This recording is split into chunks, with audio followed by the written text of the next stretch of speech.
And we are live. Michael, hello. How are you today? Man, well, as we were talking about right before the podcast began, right? Like in the throes of transformation, in the best sort of way, I would say. Yeah. Um, And it's interesting when you say in the best sort of way, because to me, well, I have a pet rooster. And the pet rooster, which is a whole story unto itself, he's going to be molting for the first time in a couple of weeks. And I'm excited to see what comes through this process. It may not be very comfortable either for him or having thousands and thousands of feathers in the house, but something great always comes out of it. that's the truth of it, right? I think that like that's the mindset that I've been taking lately is like no matter what's happening, even if it's the most like if it's a really difficult thing, if we're looking for that silver lining and looking for where where the lesson is, then it paves the way for something really, really beautiful to come out of it. So then I was asking before we went on air, I'll Yeah. ask again now. Yeah. What is, if you don't mind sharing before your audience, what is the transformation you're going through? Yeah, absolutely. Well, already this is funny because, being this is a podcast, normally I would imagine that I'm interviewing you, and we flipped the script very quickly. So, where I'm at and where also like the entire Spirit Studios is at is we are like recreating the studio from the fabric of our existence, in terms of like how we're structured, how we're organized, how we get along, how we communicate. Everything is being sort of dismantled and recreated anew. And it's a really exciting time because there's so much growth that's coming from it, but it's also very difficult because there's like new systems, new structures, new roles, new responsibilities, and everybody's doing their best to shift with the flow, and I'm kind of in the driver's seat being like, all right, everyone, we have to do this. So I'm making them put up with me, insisting that we do everything different because my thinking has changed, and I'm trying to create like a very efficient, optimized, organism of creation, basically. And so, of course, my next question. You actually led the witness here. How has your thinking changed? And of course, the caveat is, or the next piece is, and what can we learn from it? Well, to be fair, I'm gonna ask you the same questions later, or something along those similar lines, because you have an amazing story, and I wanna talk to you about it. But I would say how my thinking has changed is that I'm finding myself in a higher level of leadership that I've never really been in before, and taking greater levels of responsibility over everything that I create, which includes the team that I'm facilitating, right? And how I'm leading the team and how I'm organizing our structures and stuff like this. Because I used to, a long time ago, have this like old mentality of I'm a kid who makes cartoons on the internet, and like that's how I identified myself. And then I shifted that into, kind of like being at the center of this team, but I was like this bottleneck. I had to do every little thing. And then I pulled out away from that, but then I pulled out too far and things started to break down because I wasn't involved. So I'm learning this balance of like sort of being involved with everyone at every level of our flow and our content creation and everything, but also like giving more trust and delegative responsibility to other people on my team so that they can step into higher and higher roles too. So I love this. So it's a complete and total re-identification of who and what you are, and that can be incredibly uncomfortable. But you're weathering that, and your team is weathering that too. And then there's the challenge of you also get to step back and look big picture and going, is this working? Is this not working? Have I scared my team off? Are they comfortable going along for the ride? Am I grabbing the reins too much? Am I not grabbing enough? And to try to get a holistic perspective at the same time that you're in the box. That sounds about right. So how are you doing it? How am I doing it? Yes. What are you with doing a big that gives whiteboard? You the ability? All right, that could be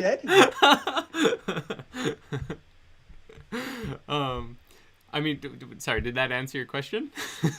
It does to a certain extent. What you're saying is, and we'll throw some fancy terminology in. It's a whiteboard of awareness. Yeah. You're using that to be able to step back. And I'm wondering if you're taking the time, if you have any systems internally within yourself, because you're a sharp guy on the spiritual path, and there is no not spiritual versus spiritual. You're a sharp guy on the path who has some means at this point to step back and look big picture going on. And I'm wondering what that is that you're using that says, hey, this is working, this is not, I freak these people out, I haven't freaked these people out, I freak myself out. How do I look at the entire situation? Well, no, I mean, I'm definitely doing that, I would say. Like the just being able to, I think there's such a, it takes a lot of practice and discipline, but to be able to look at all of the different parts of your life, what's working, what's not working, both personally and then professionally, in order to find that harmonious middle ground. Because like, you know, if you push too hard on the working side and you spend too much time working, then you burn yourself out, right? And I've been there. And then on the other side, if you pull yourself away from everything so much and you indulge in the relaxation and everything, you could even get like, you can get lazy. You can get, you know, just you don't want to do anything, right? So there is that fine middle ground of balancing where, you know, it comes down to recognizing, I would say, like being able to call out yourself and say, you know, I worked 10 hours today. That's great. I'm going to go relax. I'm going to take a bath, or, you know, I'm going to go read, or just do something different and put yourself into the scenario that you need, that you know inside that you need to be in, and being really clear with what you need and being able to give yourself that. I think, I've struggled a lot with that in my life, of being able to like say I need to take some time to rest and then giving that to myself. It's a huge entrepreneurial and creator's dilemma. And it's a particular dilemma when you're wanting to teach people one thing. And then let's be honest, and I'm speaking for myself, I'm not just speaking for yourself here. Actually, I can only speak for myself. The entrepreneurial dilemma in this case is, I want to teach people that they get to step back and love themselves and give themselves breathing room. At the same time, I want to teach, I want to share, I want to give, I want to grow, I want to experience, and I want to bring everybody along for the ride. Where is that balance point, as you're saying? And that becomes the big challenge, because it sounds like you're in the rocket ship, and the rocket ship hasn't hit whatever orbit you're hoping to get to at the moment. And you can't really step outside as it's traveling, you know, supersonic, heading for the clouds. Yeah, no, that's fair. That's fair. Like, but there's a motivation to get to that orbit. And I think that's a thing that you hit. Like, I've gone through, you know, a lot of different waves of entrepreneurial, you know, levels, I suppose. And it definitely feels like there's like these levels of plateau that you kind of get to. And this is just another one of you know, when you reach a point where you have that team that you can work with. And yeah, like the different stages that you're working with that team, right? But there's still, like, I guess as you grow and grow, there's more, or there's less, you know, you can give more responsibility to the people around you to help you do the things that you want to do at bigger and bigger levels. I had a guest on the show, on our Inspire Nation show last week, Stephen Kotler. Brilliant author, brilliant guy. He's been nominated for, what do you call it? Writing award. Oh my gosh, can't believe I'm so, Pulitzer Prize twice he's been nominated for. And we started the interview with him saying, I am afraid. And what he said is, every single person, particularly as they're going along this path, as they're growing, as they're stretching, as they're expanding, is afraid. And so I can't speak for you, but I can speak for myself, because we're going through these growing pains as well, in our own level, in our own way. There is not a moment where I'm not afraid. I feel an inevitable sense of success. Well, I already have tremendous success, but whatever I do is going to be even more successful. At the same time, it is such a darn unknown, which on the one hand is cool and exciting. On the other hand, the egoic mind hates, it wants control, man. That there is a sense of fear. And I'm guessing you're riding that rocket ship of fear as well. Tell me more about your story of where you're at right now and how that fear is relating. So we are right now, we had a magical home in Colorado through last summer. a series of forest fires and COVID challenges, and we no longer have our home. We ended up moving out into an amazing RV. We took a 2-month tour, which was supposed to be a R&R tour with 3 kitty cats and a rooster in an RV. Haha. Instead, it became, where are we going to settle next, and what's that going to look like? We ended up by Joshua Tree, California, a beautiful, stunning place that we never expected to be. But we tend to define ourselves as water mountain people, ocean mountain people. And here in Joshua Tree, elevation 4,000, average rainfall per year, maybe 1/10 of an inch. We don't actually have big mountains, and we certainly don't have any water. And the egoic mind goes, why are you here? What are you doing? What has happened with your life? In fact, the egoic mind would love to say, and this seems to be the theme word today, what the flying flip have you done with yourselves? To use a scientific term, what the flip have you done? How did you end up here? And so there is a level of uncertainty. How do we build our new studio, which we've been doing a great job? What does life look like here? We know that we're in a transitory process. How much do we want to root into a place that we know is not our forever home or our long-term home? And so this sense of unsettledness comes up, that if you judge it, you can go, this is fear, this is worry, this is anxiety, this is the exact opposite of what I want. Or you can, I'll go to the 3 A's. I've been teaching a lot of Napoleon Hill lately and came up with the concept of the 3 A's, which is awareness, ascription, and action. So awareness is, I'm in the desert, man. What am I going to do? I am in the desert. Usually I crack out laughing when I said it. I'm surprised I haven't this time. Maybe it's a new level of peace with the desert. And I do on many levels love it here. I'll love any place. I will find a reason to love it. Ascription is to ascribe meaning, to give a new meaning, to write, ascribe new meaning to where I'm at. Why are we here? Well, we're actually planted on a layer of bedrock, of rock beneath this place, that when they tried to put in a new septic system in this retreat center here, the guy with the bulldozer said in his 28 years of digging out in the desert, he's never hit rock like this before. So we're grounded, we're rooted. All systems are go and have taken off to a completely new level while we're here. And we're in the desert. It's the world's greatest Etch-a-Sketch. Shaken clear. There ain't nothing, there ain't no one, relatively speaking. It is an opportunity to wipe the slate clear and create something new. So we ascribe a new meaning to that.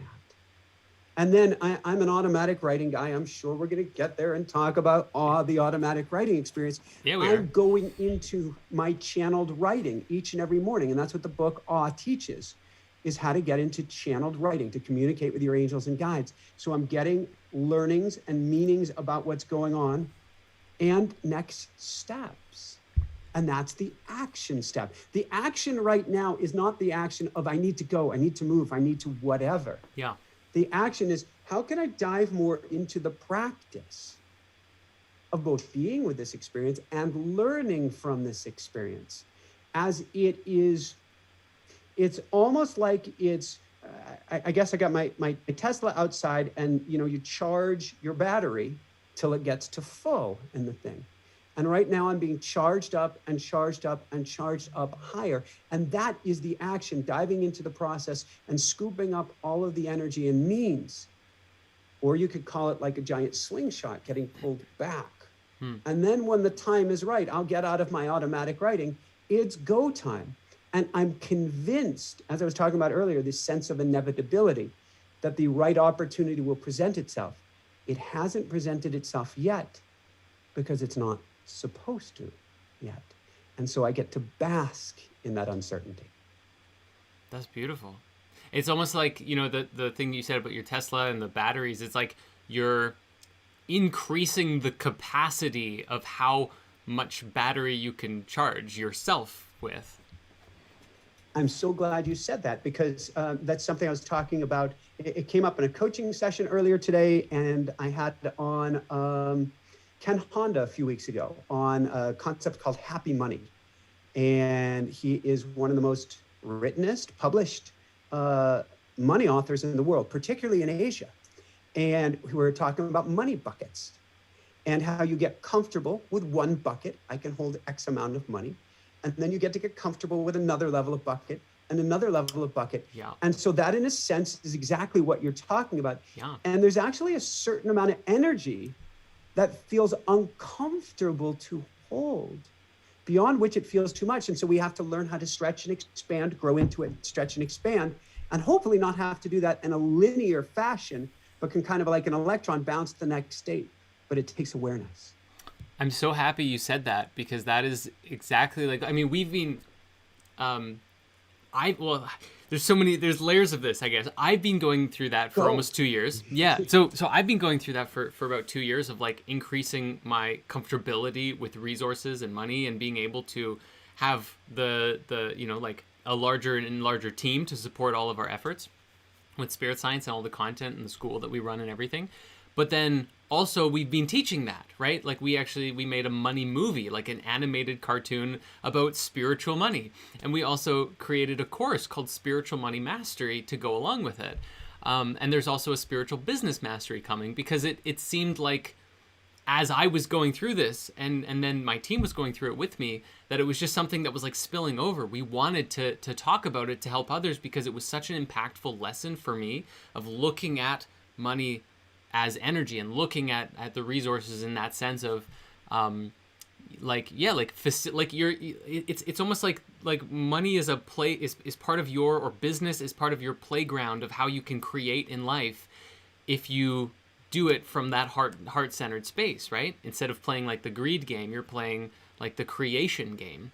And you're right though, like if I go back in time, to like 10 years ago when I first started Spirit Science, $1,000 was so much money. I don't even know if I had $1,000, and now it's like, that won't pay even one animator for 1 month, like it's a much smaller amount, and we're dealing with larger quantities, but it's not like, when people, look at, oh, you've made so many thousands of dollars in a month or whatever, it's not like this greedy thing. It's like, no, that's all going to the team to continue to grow and produce more things, right?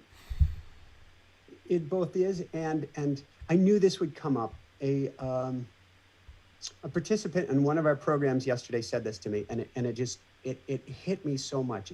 It really hurt. Not her saying it to me, hurt me. I hurt for her, and it was, I'm not made of money. That hurt so much, because she just defined herself. Yeah. She created the box. She basically tried, convicted, and sentenced herself for life. Because actually, we are created of money. We are made of money. Money is an energy. Everything that we're talking about is an energy, is a frequency. Why do people listen to you? True, it's not true. The words, it's the energy that you have. Why do people watch me? It's the Likewise. energy. Yeah. Oh man. And so we deserve to have, I believe it would be great to have as much money as we can. And yes, let's use it of service unapologetically. But why not? If we're helping 1 million people, or however many people we're reaching on a daily, weekly, monthly, whatever basis, yeah, why shouldn't it be law of coming back tenfold? Then we give it away, then it comes back, then we give it away, it comes back, and now we've created an engine. And we each have this engine inside of us, and that's what you created. I went down to Palm Springs a couple of days ago. We were looking at furniture, and I'm like, how much is that bed or something? My wife's like $1,000, $2,000 bucks, and I'm like, that's not expected. I thought it would be like $4,000 or $8,000. We're in this expensive posh store. I'm like, that's nothing. And just like you, I paused and I said, wow. I said, when did that amount of money seem so small? Mm-hmm. My energy bucket changed. My perspective changed. If we go to a Neville Goddard, who I'm teaching tomorrow, I've been channeling Neville.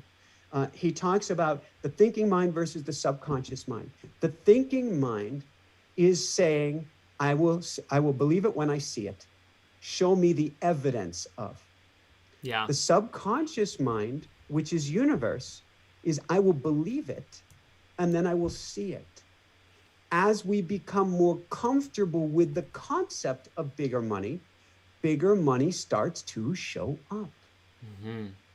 I mean, I think you're really speaking to everything that I'm going through on that professional business side right now. This is very, very resonant. And I mean, well, here, tell us, like, your journey has been a very interesting one because it didn't it all really start for you with this accident that led you to like shattering your body in at least 3 different places, a bunch of bones, and I don't know I can't recite the details like you can. But like, how did you get from where you were and like that old version of you to where you are now?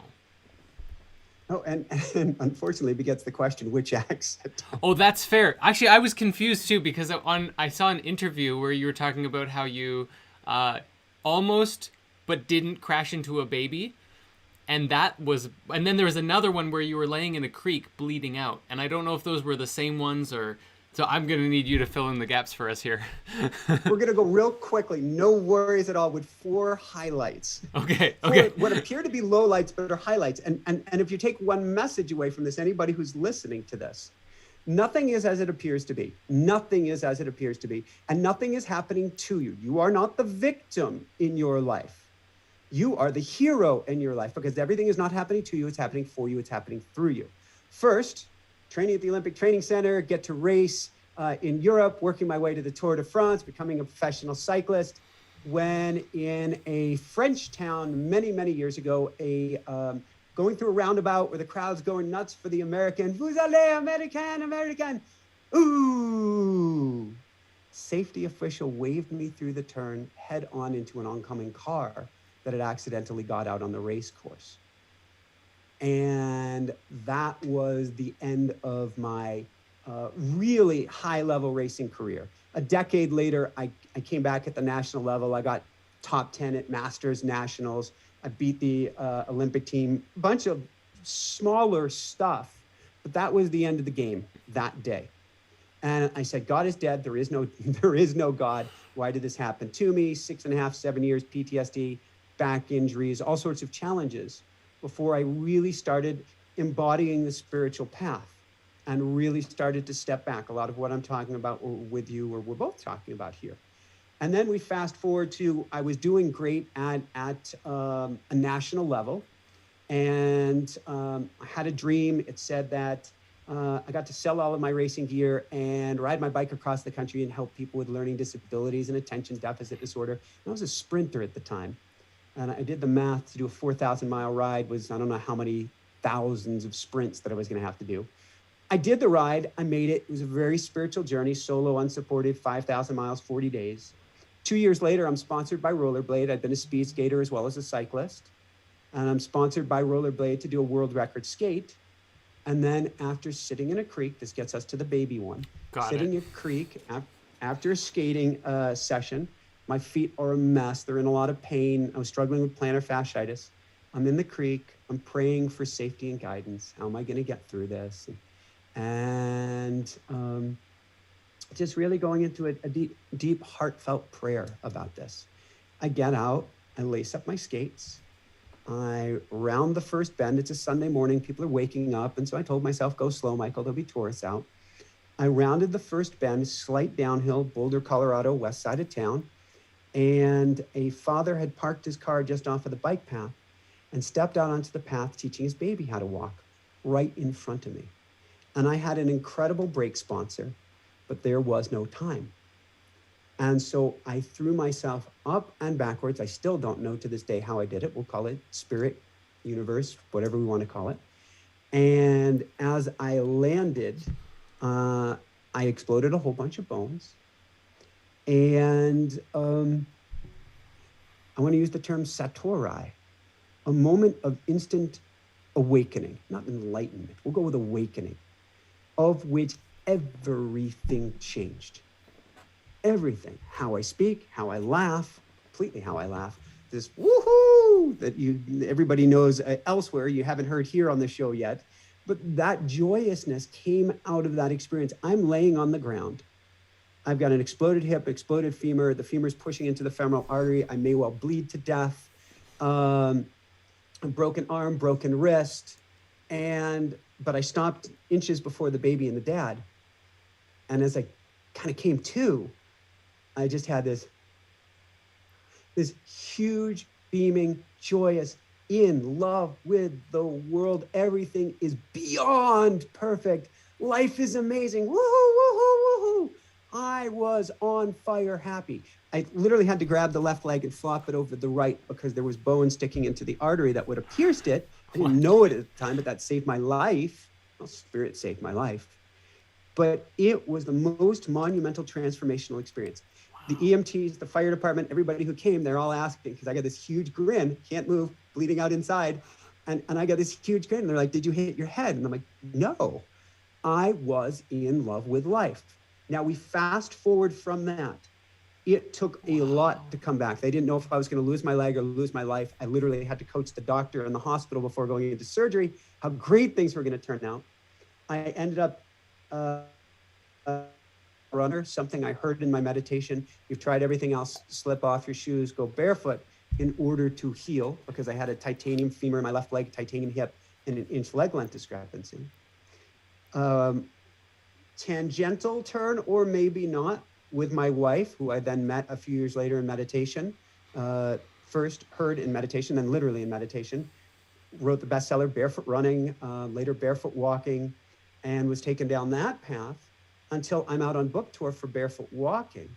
And this was the book tour gone bad, the one that you weren't supposed to do, although it was for my highest good. Everything was going wrong. Broke my foot on the Barefoot Walking book tour. That should be enough. The RV basically blew up on me. Every problem happened. We had engine problems, electricity problems, you name it, every system. Then it got broken into and all of my electronics stolen. And then it almost tipped over in the whole rainforest. It's on two wheels. It's laying against the side, basically. And yet, I shall continue. I shall persevere.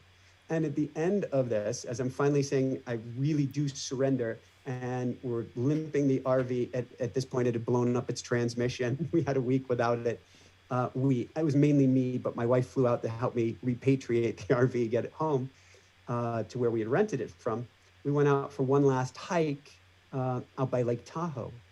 And in this beautiful hike, I had just given her this big hug, told her how much I loved her, kissed her, said I'm ready to have kids.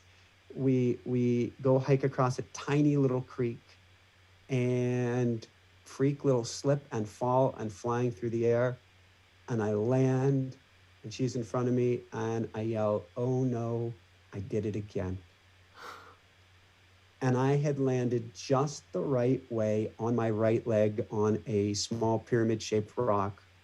But it was like an artillery shell went off in my leg, and I blew up everything again on the other side. What? And I was stuck in the creek and dying.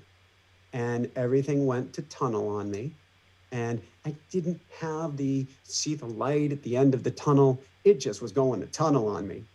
And my wife is running back going, what do I do? And I had a choice. I had a very conscious choice. Go to bliss, slip away. Life is good. Everything's good. She couldn't convince me that there's no life after life, no matter what you tried. It's just not possible. So I could have just slipped away, or I had just told my wife, I'm ready to have kids. I get to fight like hell to come back. And I chose door B. And I literally screamed some profanity at myself to get myself breathing, because breathing was now a conscious choice. And for the next hour, I said, how am I going to do this? I'm stuck in a creek. Every few seconds, my body lights up as if I'm plugged into an electrical socket because of all the breaks inside of me and the way I'm pinned against a rock sitting in this creek. Thankfully, not a deep creek at all. And what I did is there was this brilliant, I'll call it a brilliant Lake Tahoe sunshine. It's just the brightest sun that I've ever seen. And so I'm breathing in light and sending out love. And breathing in light and sending out love. In light, out love, in light, out love. At one point, some other people come by, people are trying to contact backcountry patrol or whomever. And I actually, at one point, I'm in light, out love, and I actually broke into song. I can see clearly now the rain has, and I've got the beaming ear to ear grin, and it's just, a life is incredible. EMTs get to me, no blood pressure. They're totally, completely freaked out.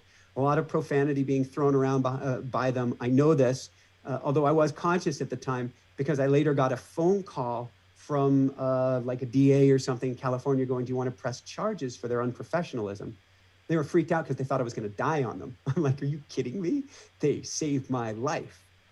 2 helicopter flights. Later, 4 or 5 other people's blood to keep me alive because I was really bleeding out badly internally.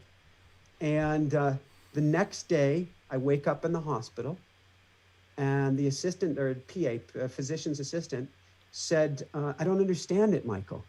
What don't you understand? He goes, I was on your website. You've already got up the x-rays from your accident on your website. How did you do that? No, I realized I had just become conscious. And I'm like, those aren't new x-rays. It turns out it was identical. Now, wow. Matching titanium femur in the right leg, matching titanium hip, exactly the same hoops and metal pieces to hold everything together. And I had an inch leg length discrepancy, and it was gone. You're like Wolverine. All your limbs are made of like the strongest metal. I am a freaking titanium human tuning fork. Holy crap. You want to talk about frequency? I'm a dowsing rod. Maybe you put me out in the middle of the desert here and I will find water. Actually, I did go to a dry lake bed last fall outside of Las Vegas, and I just laid there because I could feel it. And I had my wife lay down, and then she could feel it too, but I felt it through my tuning rod, so to speak. Wow. That's cool. That's 3 out of 4. And then there was one more. And the reason for this is very clear. Those 2 accidents we'll put in quote, and it's very clear from the second one that they were not accidents. Were guidance steering from the universe on my path. But my ego kept on getting involved. I must slay the dragons. I must work harder. I'm a. Push, drive, strive. Until a year later, the universe said, bam, and took me as I was recovering. I had one more day of filming for a mindful running program we were making, which was way over the top, mindfulrunning.org. Beautiful program. We had lost ourselves in it. And the universe took me on a bike ride, lifted the front of the bike up in the air, threw me into the ground. I was a former pro cyclist. I did not crash my bike on my own. That was not my MO. The front wheel went up, boom, down, broke all the ribs in front of my heart, all the ribs and bones behind my heart, above my heart, to the side of my heart, everywhere broke. And I cracked open. I got it. And for me, I guess I'm a little hard-headed. It's one thing to understand we come from love, we all are love, we all return to love. It's another thing to live that way yourself. And so that's kind of my journey. The last piece, I guess you could say, which brings us to the book here today, is after that, this is the automatic writing experience, I needed a process. Love the name, by the way. Thank you. So good. Yeah. Thank you. It is that sense of joy, of plugging into spirit. When I cracked the last time, if we take inventory of our lives, my wife was very sick. She'd run herself into the ground. We later found out she had black mold poisoning. She was very sick. I was clearly broken. We were completely wiped out financially. There's only so many times as a breadwinner you can break yourself before there may not be the income to sustain yourself. We were living on our dream home in Maui. We got kicked off. We had to leave. We found ourselves in my wife's childhood 8x10 bedroom, 2 twin mattresses on the floor. And that was the greatest gift in the world, because I started going into automatic writing, this process I'd been developing for a few years that I hadn't been trusting. I'm like, that's my ego. That can't be real. And all of a sudden it's saying, here's how you heal. Here's the show you get to start. Here's what it looks like. Jessica's got the right title. You run with that. Here's how many days a week it is. Here's how you're going to build your coaching business back. Here's where you're going to find your income. And on it went. And so since I got back to Jersey, every single morning, I crack open my journal. It used to be pen in hand. Now it's in a Google Doc. And I write to Spirit like it's no tomorrow, like there's no tomorrow. It's my oxygen. And Spirit writes back. And so many of us, myself, we were holding space in a meditation center, Jessica and I, for 3-4 hours a day when all this stuff went down in Maui. And yet we were still lost. We didn't have a process of communicating and hearing from Spirit. You could go into the bliss, but you can go in bliss and meditation. You can go in bliss and heroin. It's not going to answer what you get to do in life.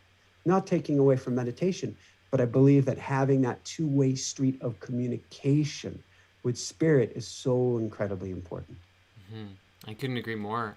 One of the big lessons I've received lately, especially since my last trip to Rhythmia in December for the ayahuasca, one of the lessons I got was just so much more understanding around the value of journaling, with like going back and seeing the things that happened and making sense of past experiences in a new way, because you're kind of like making a like a matrix of information chronicling your life, that when you look back, you're like, wait a second, I had this dream like a month ago and it didn't make sense, and now I get it. Like it, like things are fitting into place. And I love that you've like developed an like a wisdom of connecting with Spirit in this way, and just having wisdom roll through you in a way that's tangible and real. It's amazing. Let's go back to your ayahuasca experience, because I consider an ayahuasca, certainly there are lessons, we set intention, we learn different things from that. But to me, the greatest value in ayahuasca is actually it's an attunement. It is tuning you to a different frequency. 100%. And then you stay there for quite a while. You start to slide a little bit, and then you may get another attunement, each time, hopefully to a higher level. We're always ascending, expanding, growing. Consciousness is always expanding. But then in between, how do I get back to that frequency of energy? And how do I get lessons, learnings, while I'm not in that ayahuasca state? And so journaling is a huge part of it, but now we can take it above journaling to this higher, we'll call it higher frequency journaling. Journaling is an I, me, my. I love that. The last song by the Beatles, I, me, my, by George Harrison. It is a state of here's what's going on in my life. And we put the pieces of the puzzle together. And it's hugely helpful, like you're saying. Now we can go to a we or a you, or what I typically hear is a dear one. Dear one. Here is what's going on. And that's the voice of, as some people call ayahuasca, Mama dear, Papa dear. Dear one, here is what's going on. Dear one, here is what you get to go. Dear one, I understand you're suffering, you're challenged, but it's all going to be okay. Let us show you, let us teach you. And you're going into that state of awe, going, what? What is going on? Yeah. So it has an element of attunement, because it's a frequency beyond the words. It's like when people start into automatic writing, particularly, I've worked with so many people that are clinically depressed. They're on medication, they're stressed out, they're anxious, everything's going on, and they suddenly feel better. Just like an ayahuasca experience, they're attuning to a different frequency, and then they're in communion, questions, inquiry, having discussion with Spirit, and going, oh, so first you're saying I'm not alone. Okay, I got that out of my ayahuasca experience. But now you're saying you can actually guide me. Oh my God. And everything changes. Yeah, I think if this probably will resonate with you as well. It's like the mindset, something that's been really new for me that has really affected the last couple of months since that last trip to Rhythmia, was the mindset and the awareness of life is a ceremony. And like, when you're going through ceremony, there's like, you're going through purges, you're going through revelations, transformations, all of these things. And then you go back to your normal life, and often, that sort of mindset of like life is life, and you just do your work, and that kind of takes over. But if you stop and you're like, wait a second, like, if you're going about your day-to-day life and then you get sick, like there's a purge in there, or like when something happens, like about a month ago, I got into a car accident, and that in and of itself like swirled up all of these emotions and trapped energies within me that was so powerful that it led to all of this growth and spiritual evolution for me.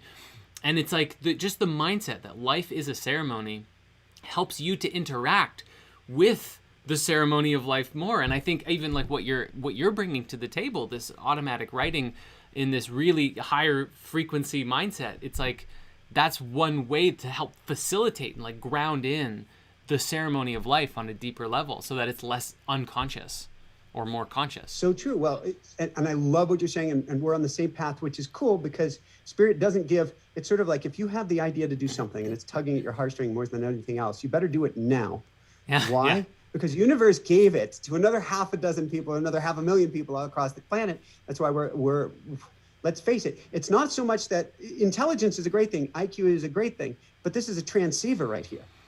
You're receiving information with your mind. So you've received the same message that I'm receiving and that other spiritual masters and greats are receiving around the world at the same time right now. Life is ceremony. Life is sacred. Everything that you have around you has a frequency. Everything matters. Everything you say matters. Everything you think matters. Everything you do. Don't get intimidated by it. We're human. You still have a pulse. That's okay. But we continually work to live in ceremony, to live in a higher vibrational frequency. Yeah. That's what you're talking about. So for myself, if that accident happened, and truth be told, I had an accident about the same time. Just about a month ago, I'm whipping around on my mountain bike, and I had this strange idea that came to me, and I believe in a concept called the cosmic setup. I had a strange idea that came to me that you're a pro cyclist, you know your gear exceptionally well. This is a relatively new bike to you, and you've got it dialed in so well that maybe the limits of adhesion aren't what you think. When you're off-road, maybe there's actually more traction than you think. So I'm out on this ride, I'm kind of lazy, I'm kind of tired, and so I go through a series of gravel turns faster than I normally would have because somewhere inside of me the seed was planted. And I found the limits of adhesion and broke a few dang ribs. and I'm going, wait a second. Did I, because my upbringing default mode network goes to, did I screw up? Did I screw up? Did I do something wrong? Did I blow it? Am I out of alignment? Am I pushing too hard in life? Why did this happen? And a little bit of fear. And so I went into my automatic writing and said, all right, Spirit, Angels, Guide, WTF, what just happened here? And what can I learn from this? Bless. That's the question right there. Yeah. Carl Jung, he said, the dream world is the waking world is the dream world, which means that your ayahuasca ceremony in a very real way is continuing right now, this moment. Everything right here is signs, is symbols, is energy, is meaning. We are, in Silicon Valley, they say, are we in a simulator? Sure, I don't know if a 5-year-old or a 10-year-old is, at the buttons of a joystick playing this game, but this is a simulator of life. It's a hologram, it's a holodeck, it's a whatever you want to call it. It's a learning, it's a school of which everything has meaning. And to go through this world awake and aware, to me, is to recognize the meaning and the value of everything without exception and know it is all here to serve us. And then you're playing a higher level game. And that sounds like what you're doing right now. Well, trying, and encouraging all of us to like whatever level you're at, just set a higher bar for yourself. And then when you get there, do it again, and it becomes literally like a video game where the experiences that you gain along the journey help you get to, level 5, level 6, level 7. And then every time you get to higher levels, you can equip better armor or better weapons or tools, right? Whatever it is. And you can create at a higher level. And it's really up to everybody to be able to make that choice for themselves. And I think that like there's a quote that I just love that comes from Caroline Casey. She's an astrology teacher and just magical woman. And she said that the greatest tragedy of poverty is not actually the lack of money and the lack of resources, but the lack of imagination and education that often befalls in those kinds of places where like, you know, there is a lot of poverty, because the kids and those people growing up in that space are not being told you can create anything. You are a powerful being. You have unlimited potential. And because they're raised in this environment of lack and depression and suffering and, you know, chaos or what have you, then that's all they know, and then that's what they perpetuate unless something happens that shifts their mindset to think, I can do something greater, I can do something else. And those who do get that seed, you know, planted within them, go off and can like, often you hear those success stories, people doing amazing things, coming from such, you know, like a poor upbringing. And it really, I think, goes to show, it's like the power really all is just, it's within us. It has less to do with what's, you know, our upbringing or what's around us than we think. As long if we can empower ourselves to be the being that we want to be, like, there's nothing that really can stop us. And that empowerment comes from, we can call it from Napoleon Hill, we can call it belief, we can call it from Neville Goddard, we can call it faith. It really, to me, it comes down to going back, bring it full circle today. Believe it and you will see it. Forget about proof. Forget about needing to see how it can be done. To me, that's none of our business. Yeah. So if you want, fair. if you want a 1 million person show, a 10 million person show, or whatever, you get into that feeling state with everything that you've got. And then how it comes about, none of your flipping, bring that word back, business. Allow the universe to do its job. Live in that state. If we can take somebody who's had that upbringing and help them embody the state of having what it is they desire, and eureka, that happens just once, they're dangerous, man. They can become completely unstoppable, because the subconscious mind is the key to the universe. The conscious mind thinks linearly. The subconscious mind does not give a hoot about proof.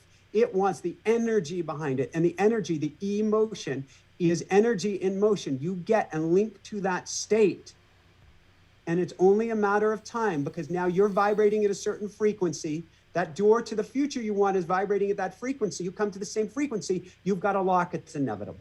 Mm-hmm. And then it's just stepping through the door, not being afraid to, like, when the how, like what you're saying, right? It's like the how it happens is none of your business until it's right in front of you, and you have to, you know, take a hold of the reins or step through it. Because the universe goes, here you go, right? Is that the kind of the big, I don't know what I'm saying, the thing there between the two? Well, it is, but here's where it gets even cooler and even more of a fun, slippery slope. If every day you're putting yourself in the feeling state of having that magnificent show, something even greater than before now you had ever imagined, if every single day you're putting yourself in that feeling state, particularly, you know, first thing in the morning, last thing at night, I love doing it in automatic writing. It's why I want to teach everybody automatic writing, is because you can manifest through it because you get in that state. But you do that once a day, twice a day. You live in this state. You embody, you imbue the state. You fill every cell of your being, and the door opens. You don't have to worry about being a hero and stepping through. You are so in alignment, in attunement, that your natural state is to step through it. So the real work that you get to do is the choice. Do I choose to embody my greatness? Do I choose to embody? Every single one of us is a piece of God. It doesn't mean a bearded white man in the sky. But if you look at it from a quantum perspective, we are everything. We are energy. We are the whole universe, inside, outside of us, whatever we want to call it. When we embody that and realize the power that we have, and we choose to play with that power. You know, he's got more energy than me, and she had a better upbringing. No, I can't believe this. I'm going to go there. I watched yesterday and fell in love with this little creature, and it was a terrible movie, and I still fell in love with it. Sonic the Hedgehog. So Sonic the Hedgehog. Nice. A feather. One feather from this dude has unlimited power. One feather powers up the bad guy. I won't give it all away. One feather. One hydrogen atom blew up Hiroshima or Nagasaki. The power inside every one of us is infinite. How we use that power is a choice. Not a choice to be Sisyphus and push a stone uphill, not an industrial age choice where I need to slay the dragons. That's why universe gave me the B slap multiple times and pulled out the 2x4, is I was trying to slay the dragons. Now, I admit, like yourself, I'm still doing a lot of work. And I'm working to figure out and putting myself in that feeling state of it not being here, but I'm on a rocket ship. And I'm okay that I'm on the rocket ship. Let's get to that orbit so I don't have to stay on that rocket ship. I can go play outside in my spacesuit. Kind of cool. But I'm all right with that. But we get in attunement or vibrational alignment with what we desire by choice, by free will. Well, I couldn't be an Elon Musk or this or that. Go grab a biography. Go imagine that you're in their mind, in their body, and that you're looking at the world through their eyes. Get in attunement and vibrational alignment with who they are. Go watch movies that bring you up, that inspire you, that you can picture yourself being that lead character so that you can embody that vibration. I had on recently Denise Woods, the voice coach for Will Smith, among others, for Will Smith doing Ali. And Ali embodied, or Will Smith embodied Ali during this time. He wouldn't even break character. It's a great movie. While it was being recorded. He was in vibrational lock with him. And inevitably, it was a stunning job. You're looking at the guy going, that's not Will Smith, that's Ali. Yeah. We can do that for ourselves. It's a choice. I like that. I really like that. So, what would you say are, and I assume automatic writing is probably the top of the list, but what would you say are like the ultimate tools that you've learned to be able to do that and facilitate that at the, it's like that, the fast track to your own personal evolution? So first off, of course, I would say automatic writing. I'm going to try it. That's the number one tool, period, every single day. Secondly, self-love, self-love, self-love, self-love, self-love, self-love, self-love. I'm putting automatic writing first because if you can't get to a place of self-love, the angels and guides that you call in through your automatic writing will help get you there. But we get to embody the highest frequency we can. If we can't get to self-love, go to the ultimate precursor to self-love, the ultimate catalyst, we could say, gratitude. But not necessarily just gratitude for my house or gratitude for my family, gratitude for my pulse. Gratitude that even if a bunch of titanium, actually I rock it, I run with a rooster, I do my mountain bike, everything. But gratitude for what you got here now in this moment. Crank that up and then work on getting that self-love going. Mm-hmm. But that is the key that unlocks the door to the kingdom of heaven. Yeah, it's loving yourself because you are heaven. It's kind of like what you're saying about the engine, taking it out of the entrepreneurial analogy, although it's intimately interrelated, but bringing it into like if you're not fuming on self-love or fueling yourself on self-love, it's like just that little bit by little bit until it gets bigger and bigger, and it's really like the expansion of your own energetic field, deepening and widening and expanding until your vibration is really starting to affect the outside world just as much as the outside world is affecting you, and life becomes a dance instead of, you just being tossed around by the waves. Now you're surfing as well with the waves. I love it. In fact, I was talking about Laird Hamilton, huge big wave surfer, just this past week with another guest on the show. So surfing is a very good analogy. I'm going to go to Napoleon Hill. We could take it even Napoleon Hill and surfing. We'll bring the two together. And he talks about in the old days, now we know even more, he would say you get to deceive your self-conscious.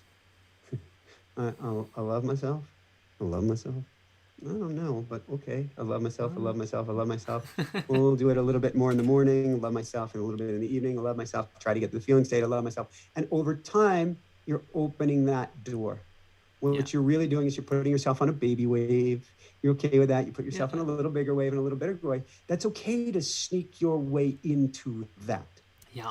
I would say let's take it to an even higher level and look at somebody who you genuinely look up to and treats themselves very well. Not an egoic, I'm a god, I'm a great, I'm the best, because that's fear masquerading as believing in themselves. Right. But look at somebody who really truly believes in themselves.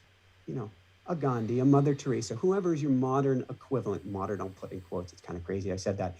But whoever is your modern equivalent, and get in attunement or in frequency with how they are being. That's why when people go to a guru, all of a sudden they're like, yeah, I wasn't into gurus. And all of a sudden they go to a guru and they're like, oh my God. It's because what happened is it's not that the guru was special. The guru is you. But they got in vibrational alignment with that unlimited self-love. That unlimited self-love, which is then a recognition that you are me. And you really got it going on. So you are me and I am you. And this recognition, and all of a sudden, this love for self is a love for everything and everyone. And I can picture, like a good sci-fi movie, this wave of brilliant white light coming over the entire earth. That's literally what happens. Heaven on earth is when we recognize who we truly are and we finally treat ourselves that way. Mm-hmm. I really like that. It made me think of too, like, the process of learning self-love. I was relating it with the process that I've been going through in learning to play piano. I've started, like, when I was a kid, like, you know, for a couple of years my mom put me in piano lessons. I was 10 years old or something, but I haven't touched it for 20 years really. And so I kind of restarted. I got this app and I started playing at the very beginning, and it's just like, you know, one hand, you got two keys to worry about or one key to worry about, and then, you know, they're going to slowly add to it. And it was interesting to watch for my own mindset to see, like, the belief of, like, I can't do this, to I'm learning this and I'm a noob, right? And then just following the things, like, every lesson they're just adding one little thing, just one little thing. And but then, like, over the course of 2 months, those one little things add up, and now suddenly I'm playing, like, these intermediate level songs that is actually kind of blowing my mind to say, like, I never thought I could do something like that before. And but then, like, the amazement of going, holy crap, did I really just play that? That was intense. All of a sudden opens up the door inside of being like, you know, like, it gives birth to new levels of confidence in myself that then compels me to push myself further. And maybe it's the same thing even with self-love or learning any skill, even automatic writing, right? If anyone's watching this and thinking like they can't do that, or they've never done that, or whatever, right? It's like that, just self-love, all the same, just like the baby step of just try some little, you know, act of, you know, your own self-gratitude for yourself that gets the ball moving, and then just a little at a time, you'll be amazed at how the consistency, like, the key is really in the consistency of just applying yourself to that frequency over and over, a little bit at a time, over a period of time. You know, the longer you go, the better you get at it, and the more of an impact that you have, both for yourself and for the world. Do you have any kids? No, I'm single. All right. Can you imagine if your baby was placed in your arms? Oh, that's Spirit Science is my baby. That's Patchman. Never done that before. Never imagined that, but I'm seeing it now. It's your own baby. Okay. In your arms. And let's have you rock that baby very, very gently. And let's have you look at the baby. This baby is you. This baby came from you. Pure love. How would you speak to this baby? What would you tell this baby? How would you treat this baby in your arms? Oh, man. If the baby became upset or afraid or scared, what would you tell the baby to help calm him or her down?